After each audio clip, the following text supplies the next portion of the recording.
まもなく1番線から仙石東北ライン経由高木町千代浜方面仙台行きが発車いたします。お見送りのお客様は黄色い線までお下がりください。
仙石東北ライン経由高木町千代浜方面仙台行きが発車いたします。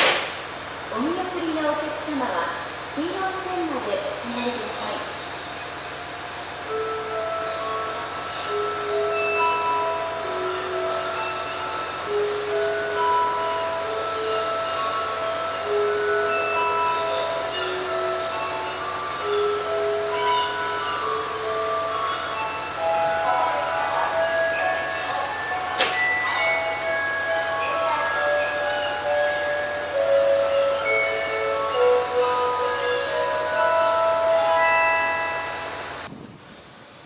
まもなく2番線から仙石線普通列車仙台方面青葉通り行きが発車いたします。